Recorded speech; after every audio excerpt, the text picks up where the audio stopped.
Weekdays মানেই সকাল থেকেই চলে লম্ফজম্ফ। সকালে উঠে প্রথমেই খাবার বানানো, তারপর স্নান টান করে পুজো করা, ঘর ক্লিন করা, এগুলো প্রথম প্রায়োরিটিস থাকে।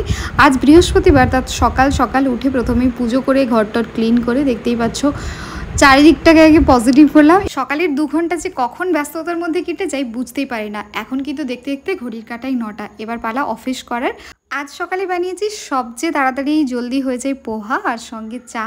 তো চলো ব্রেকফাস্ট আমি করি আর করতে করতে অফিসটাকেও শুরু করি।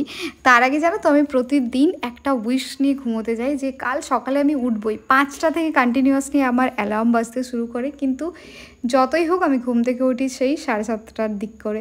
কি জানি সকাল হলে কি যে হয়, চোখ থেকে ঘুম ছাড়তেই যায় না। তো চলো আমি এখন দেখাচ্ছি আমার বেডশিট। টাইমটা আমি অর্ডার করেছিলাম ফ্লিপকার্ট থেকে, নিয়েছিল ওই 4:30-র মতো।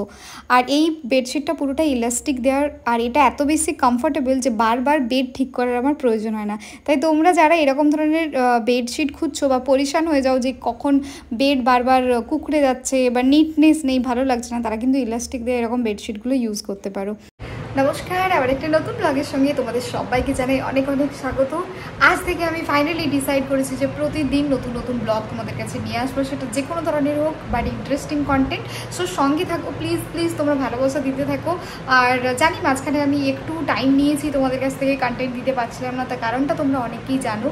আর সো একটু নিজেকেও স্টেবল হতে, ঠিক করতে টাইম লাগছিল আমার। যাই হোক, এখন অনেকটা ঠিক আছি। সো এবার থেকে নতুন কন্টিনিউয়াসলি ডেলি ব্লগ আসবে, সো চোখ রেখো। আর সঙ্গে তোমরা অনেকেই জিজ্ঞেস করেছো যে দিদি তোমার চ্যানেলটা। সো আমি আরেকটা নতুন ইউটিউব চ্যানেল খুলেছি, দ্যাট ইজ ইন হিন্দি। তো সেই চ্যানেলটা আমি আমার এই চ্যানেলের কমিউনিটিতে দিয়েছি, তোমরা ওখান থেকে গিয়ে চেক আউট করতে পারো। ওখানে আমি ডেলি বেসিসে কী করছি সেটা শর্টসে দেবো, আর এখানে আমি হচ্ছে বড় ভিডিও দেবো।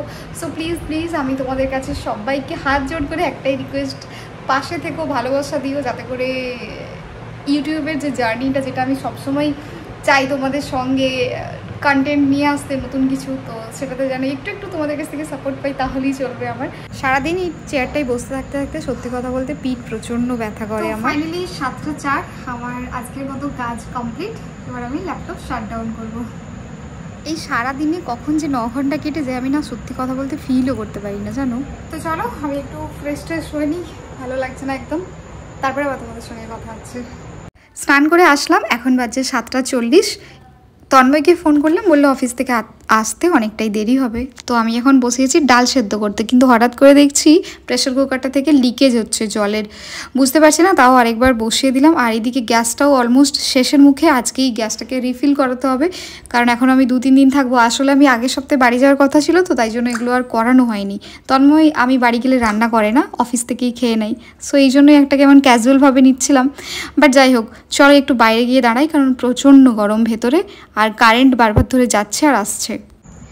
গরম দেখতেই পাচ্ছ কতটা বেশি। তো আমি না এই সমস্ত যত বিউটি প্রোডাক্ট আছে এগুলো সব ফ্রিজের মধ্যে রাখি, তো ঠান্ডা ঠান্ডা থাকে, ইউজ করতেও বেশ ভালো লাগে। নিয়াসিনামাইডটা আমি সন্ধ্যেবেলা ইউজ করি, আর সকালের দিকে স্যালিসিলিকটা ইউজ করি। তো এখন আমি নিয়াসিনামাইডটা ইউজ করছি, বাট ঠান্ডা ঠান্ডা বেশ দারুণ লাগছে। তোমরাও না যে কোনো ক্রিমই ইউজ করো, সেটা দেখবে ফ্রিজের মধ্যে রাখবে, যদি ফ্রিজ থাকে, তাহলে আমার মনে হয় মানে অনেকটা বেটার লাগবে, আর ফিল হবে যে কিছু একটা তুমি ইউজ করছো। এটা আমার তো ভীষণই ভালো লাগে।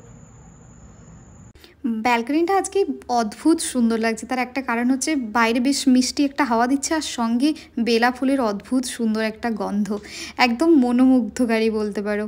তো আমি এখানটায় এসে দাঁড়ালাম, দেখতেই পাচ্ছ এটা আমার ছোট্ট ব্যালকনি। এখানে বসার সেরকম জায়গা নেই, সেজন্য মোস্টলি গাছগুলোই থাকে, বসি না আমরা এখানে। একটা বন্ধ করে দিলাম, অ্যাকচুয়ালি এত বেশি স্মেল হচ্ছে, মনে হচ্ছে ভেতর থেকে কিছু পুড়ে যাচ্ছে, জানি না ঠিক হচ্ছে কি হচ্ছে না। আর কারেন্ট তো 10 বার ধরে আসছে কি যাচ্ছে এরকম হচ্ছে। আর বাইরে যতটা সুন্দর হাওয়া দিচ্ছে, ভেতরটা ততটাই ভ্যাপসা গরম।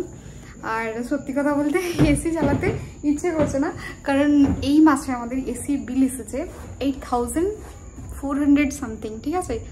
তো মানে এখন না রীতিমতো ভয় পাচ্ছি যে একটা মাসে যদি 8000 টাকা বেশি হচ্ছে তোমার এসির বিল আসে, ভাবো। কারণ আমাদের এসিটা না অনেকটা পুরানো হয়ে গেছে, আর এখানে প্রচণ্ড গরম, সেই জন্য রাত্রে অলমোস্ট এসি চলে পুরো রাত ধরেই, তাই জন্য এরকম হয়েছে। সেই জন্য এখন আমি পুরোপুরি ডিটারমাইন্ড যে সকাল থেকে সন্ধে অবধি একবারও চালাবো না, রাত্রে চালাতেই হবে, নাহলে ঘুম হবে না।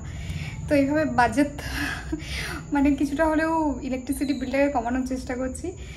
অ্যাপার্ট ফ্রম দ্যাট যেটা বলতে চাইছিলাম আমি, দেখো আমার চুলটা অনেকটা বেশি লম্বা হয়ে গেছে। আমি ভীষণ ইচ্ছে আমি চুলটা কেটে তারপর বাড়ি যাব, কিন্তু আমি জানি যদি আমি এখন কেটে নিই না তাহলে মা আমাকে সেই যেদিন থেকে যাব সেদিন থেকে যতদিন থাকবো ততদিন সেই একই কথা বারবার রিপিটেশন হবে। আর এবার যেহেতু তন্ময় আর বোনও যাবে হয়তো, তাই জন্য ওরা আবার সবাই মিলে আরও বেশি একই কথা বলতে থাকবে। সেই জন্য আমি কাটার সাহস পাচ্ছি না। বাট বিশ্বাস করি গরমে না প্রচণ্ড চুল উঠতে শুরু হয়েছে এই 2-3 দিন ধরে দেখছি। আর তার সঙ্গে যেটা হচ্ছে সেটা হচ্ছে যে পুরো চুলের গড়া ভেজা। কেন কি আমি সকালবেলা 8টার সময় স্নান করেছি, কিন্তু এত গরম যে পুরো চুলের ভেতরটা পুরো ভেজা। সত্যি এই গরমে যারা লং হেয়ার ম্যানেজ করে জানি না কিভাবে করে, আমার কাছে তো খুব ডিফিকাল্ট ফিল হচ্ছে। আর জীবনে মনে হয় আমার সবচেয়ে এত লম্বা চুল এখন হয়েছে। তোমরা একটু আমাকে কমেন্ট করে জানাও তো যে আমি শর্ট হেয়ার করে দেবো যেমনটা আগে ছিল, নাকি এরকমটাই ঠিক লাগছে, বিকজ আমি সত্যি কনফিউজড প্রচণ্ড। এখন বাজে 10:30, অলরেডি দুজনেরই খিদে পেয়ে গেছে। তো আজকে খুব সিম্পল আলু মেখে নিয়েছি আর সঙ্গে ওই মুসুর কলাই সেদ্ধটাকেও মেখে নিয়েছি। তো চলো, সঙ্গে রয়েছে দুধ আর ভাত। এইভাবে আজকে ব্লগটা শেষ করলাম। দেখা হবে আবার নতুন একটা ব্লগে। ততক্ষণের জন্য সবাই ভালো থেকো, সুস্থ থেকো, আর অবশ্যই চ্যানেলটাকে সাবস্ক্রাইব করে পাশে থেকো।